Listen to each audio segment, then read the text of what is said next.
ధైర్య నా పెళ్లి కాకముందు నేను నా ఇష్ట ప్రకారం ఉండేవాడిని.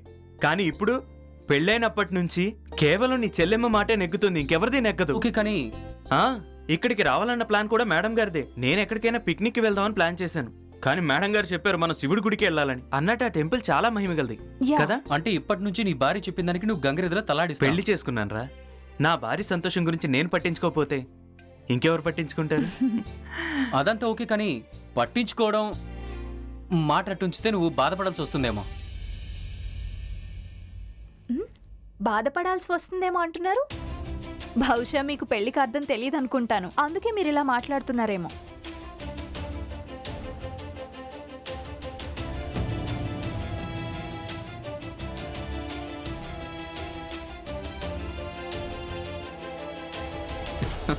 Sorry sorry. అయ్యో,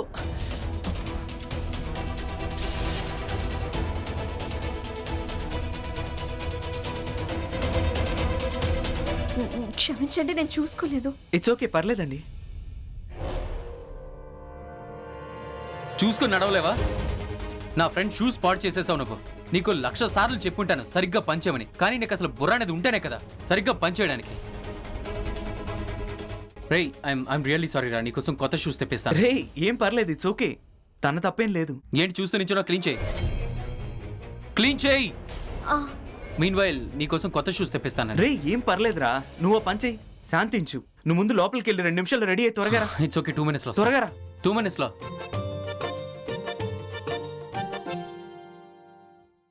అరే రే ఏం పర్లేదు, నేను చూసుకుంటాను.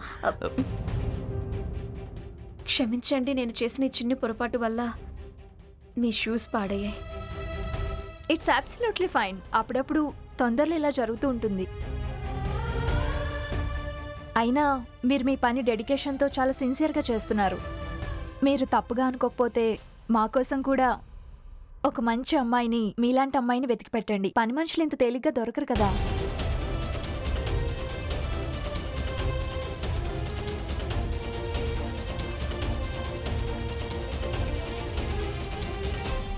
అంకుల్, చల్లగా ఉండమ్మా. నమస్తే అంకుల్. చల్లగా ఉండండి బాబు. మీరేదో పొరపాటుగా అర్థం చేసుకున్నట్టున్నారు. తన పేరు సంతోషి. తను ఈ ఇంట్లో పని మనిషి కాదు బాబు. తను ధైర్య భార్య.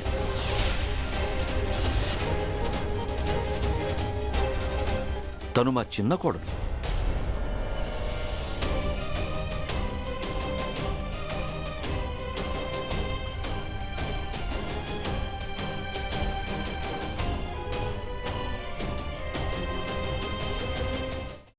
అమ్మా, అలాంటి వాళ్ళది నిజమైన ప్రేమ కాదు, అది వ్యామోహం.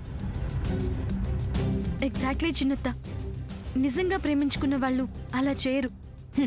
ఎంత మనసు విరిగిపోతే కన్న కూతుర్ని పట్టుకొని మా దృష్టిలో చచ్చిపోయా ఉంటుందా తల్లి? అది సరే అమ్మా, తన కూతురుతో తన మాట అనేటప్పుడు ఆమె మాటల్లో వ్యథ, కళ్ళల్లో బాధ గమనించావమ్మా? పెద్దబాబుకు బర్త్డే విషెస్ చెప్పు కూడా వెళ్ళాం కదా. ఊరికే ఎలా కాలిపోతుంది? మంట పెడితేనో పడితేనో తగలబడుతుంది.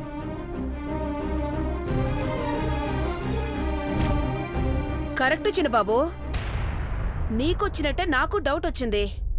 పార్వతే షర్టును తగలబెట్టిందనుకుంటా.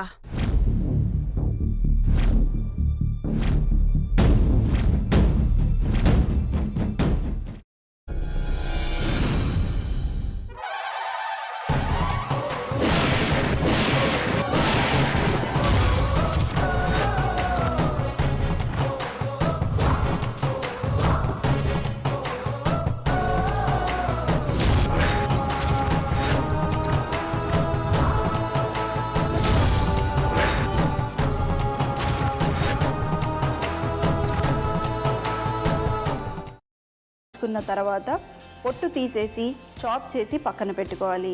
ఒక ప్యాన్లో కొద్దిగా నూనె వేడి చేసి అందులో ఆవాలు, మినప్పప్పు, శనగపప్పు, కరివేపాకు, సన్నగా తరిగి పెట్టుకున్న ఉల్లిపాయలు వేసుకుని 1 నిమిషం పాటు వేయించుకోవాలి. ఆ తర్వాత కాల్చి కట్ చేసి పెట్టుకున్న వంకాయని కూడా అందులో వేసుకుని బాగా మిక్స్ చేసి బౌల్లోకి ట్రాన్స్ఫర్ చేసుకుని అందులో తగినంత చిక్కటి పెరుగు లేదా పల్చటి పెరుగు వేసుకుని మిక్స్ చేసి అన్నంతో కానివ్వండి, చపాతీతో కానివ్వండి సర్వ్ చేసినా చాలా బాగుంటుంది.